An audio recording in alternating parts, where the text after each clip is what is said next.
Well, let's get to Rich Eisen because this is a great segment here because he was pumping up Jahmyr Gibbs. Okay, Jahmyr Gibbs getting love from Rich Eisen. Let's play the clip from the Rich Eisen show because he reviewed the running back list that we discussed and he gave his thoughts on Jahmyr Gibbs. So let's play the clip. Let's hear what Rich Eisen had to say. By the way, too low at 3, maybe? Maybe so, but here's how I'm going. I am so high on this guy. Yeah. I'm like Lenny in Panama City. Jahmyr Gibbs, guys. Jahmyr friggin' Gibbs for the Lions. We saw it. He was getting stronger last year. You know? And I know he's the lightning in this thunder and lightning equation there with Montgomery, but I just think he's going to be too good to not give a gajillion touches to. And I think that last year was just a surface scratch. How about that? Agree. And then number one we all know is Christian McCaffrey. Ooh, yeah. He could be the number 2 back in the league. Second best in the league. He said he's going to be the second best running back in 2024. Over Breece Hall, I was watching this, boys, and I was like, is he not going to say Jahmyr Gibbs? Because they got to 4, and I was like, because he had Bijan at 7. His top 10 was, number 10 was ETN. Number 9 was Aaron Jones. Number 8 was Nick Chubb. Number 7 was Bijan. 6 was Saquon. 5 was Jonathan Taylor. 4 was Derrick Henry. 3 was Breece Hall. 2 was Jahmyr, and 1 was CMC. So it was getting like to Derrick Henry, and then I was like, there's no is he just going to leave Jahmyr off? And they put him at 2. But everything he was saying is what I've been preaching, but I don't think he's going to get a gazillion touches. I think, obviously, he's outside of the Detroit Lions, like, compared to how we are. So we obviously know that Monty's going to get fed a little bit more than he's expecting. But I'm definitely, like, if there's where you guys are at, if there's where Rich Eisen's at, I'm saying I'm, like, right here. Like, I just do think there's, like, you talk about big games, San Francisco 49ers, you talk about the divisional games late in the season. Those are the games where it's like, we want to stick to our game plan with Monty here. But goddamn, we just need Jahmyr in the game. We just can't take him off the field. He's making too many plays. Get down to the goal line. Here you go, Monty. Take one in. But I think when you talk about just the usage, they're going to find ways to get Jahmyr Gibbs the ball a little bit more than, in my opinion, than I think you guys expect. We've been down that road 1,000 times. Yeah, that's what I was saying. I do get your point, Klotzy. Like, I do, like, big games when you're looking like in the playoffs. Like, you saw it last year. D-Mont got his touches. But, like, when push came to shove and it was like, we need playmakers and we need to go out there and make, like, we need a touchdown on this drive. Guess who was on the field last year down the stretch? Jahmyr Gibbs. And, like, when you needed a play to be made, Jahmyr Gibbs was making the play. Like, in the Bucs game, like, those games, like, Jahmyr Gibbs was out there making those plays. And I do think, Klotz, I think this is something me and you agreed on a lot. The ceiling of Jahmyr Gibbs is the best the best weapon in all of football. And we've had the discussion already. And when Lewis, who was it that said Louis Riddick? Was it Louis Riddick that said that? That he said he could be offensive player of the year. So, like, we know what his ceiling is. It's just about working that in within the offense. And, like, CMC is a lone back. He has Elijah Mitchell, who barely gets touches anymore. Not even there anymore. That's the difference now with him and D-Mont. D-Mont does, like, he is still a top 10 running back in my opinion. I would put D-Mont as a top 10, I think, or right top 12 if you want. So that's where it gets a little. But, like, I'm with Rich. Like, I said it a couple of days ago. I think, like, by the end of 2024, you're going to see CMC, Bijan Robinson, Breece Hall, Jahmyr Gibbs, all as your top 4. No order there, but I think that's your top 4 at the end of the 2024 of running backs. And I think those guys, and I love Rich Eisen too. Like, that's one of my, like, if we got Rich Eisen as a guest, like, I would. Dan Orlovsky, I'm a big Dan Orlovsky fan. Rich Eisen's like, boom, like, give me Rich Eisen on the show. Yeah, I don't hate the narrative that Jahmyr Gibbs is going to arrive. I don't hate it. I don't hate it at all, actually. I think this year there's going to be backs that not only are getting more touches, that also on top of that, I just think will be more productive. And those players we talked about the other day, I had Christian McCaffrey, Saquon Barkley, who's Breece Hall, who's one I'm forgetting, Nick Chubb.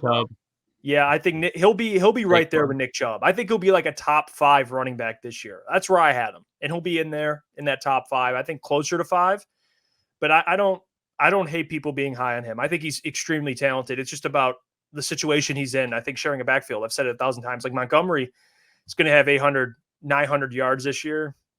A ton of touchdowns. Although, like, we could go off the eye test, like Klotz, you look at Jahmyr, you're like, okay, this guy's good. This guy's really good, actually. But in terms of stacking up with like the Christian McCaffreys of the world, who's going to get a ton of touches, same with Saquon and Breece Hall, I just don't think he'll be better than those three guys, in my opinion. Nick Chubb, you can argue. I don't hate that. Coming off a big injury, I get that. But the other players, I don't think so, in my opinion. Yeah, I still think he'll be right outside the top 3 as far as like the running backs go. But like the one thing I disagree about is like sometimes last year you seen Ben Johnson in the second half like go away from the bully ball, and what really worked for them in the first half with using both Jahmyr Gibbs and Montgomery. So like I think it's still, you want to see Gibbs get more catches, you want to see Gibbs get some more runs.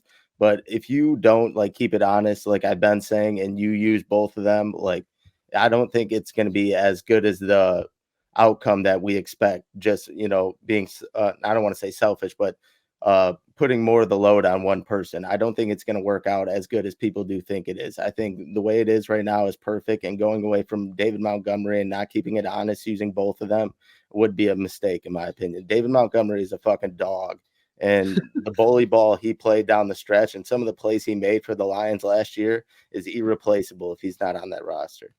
What I think, too, to Gentry's point, what I think might end up happening, and a lot of people have said this, is I think like the positions just get flopped, like the carries, because there was a significant there was like 30 different 30 more carries I think D-Mont had.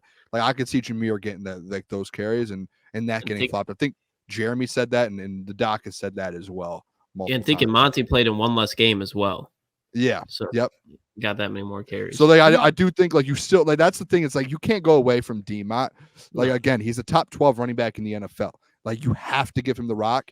I just think like to your point, Klotz, and we've like that ceiling of Jahmyr Gibbs, like he could be the number one weapon in all of football. Like he has the potential.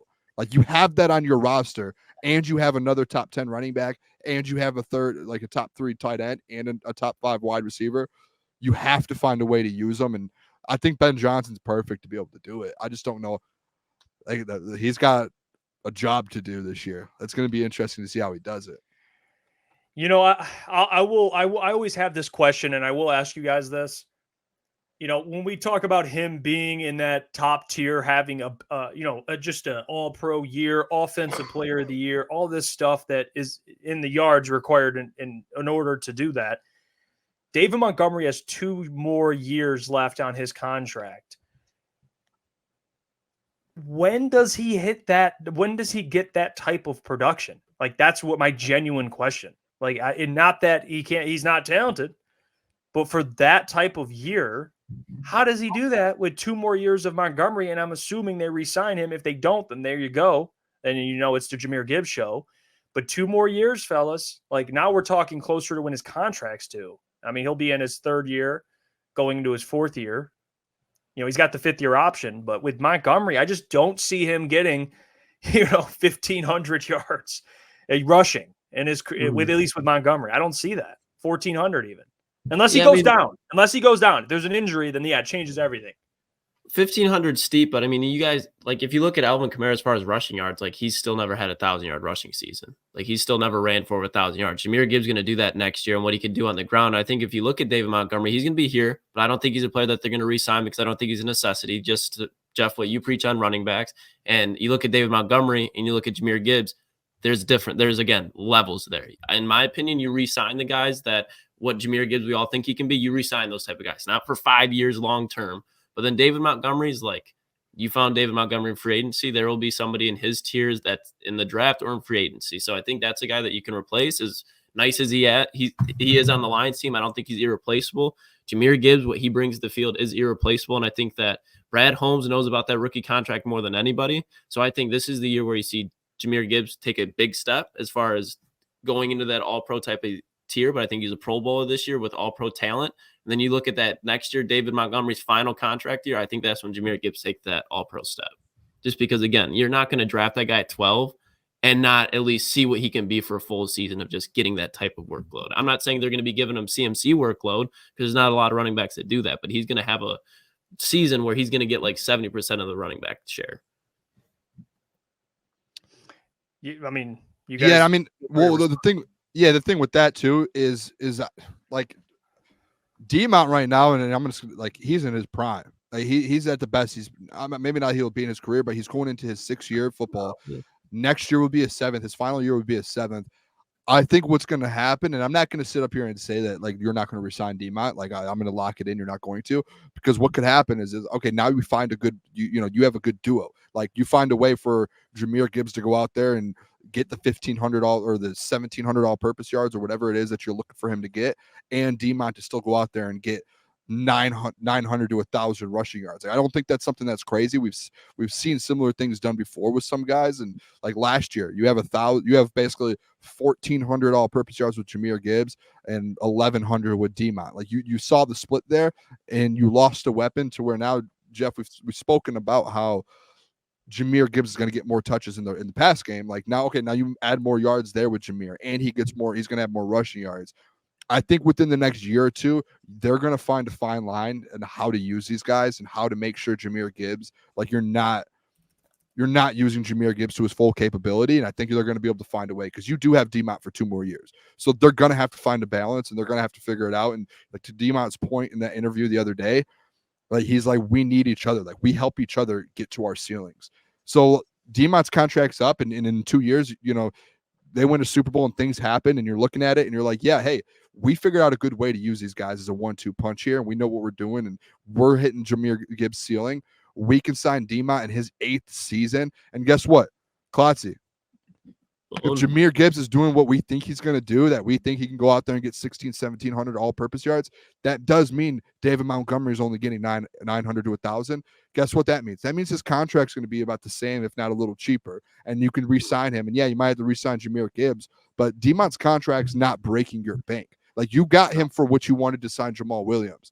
And in year 8, or him going into year 8 or year 9, basically just past like around his prime, like he's not going to ask for a crazy contract. So I don't think it's like a out of this world to say, hey, D-Mont's never going to come back. Like you only have 2 more years with him and he's done. Like if they find a good 1-2 punch with them, I think there's a chance that you do see D-Mont staying.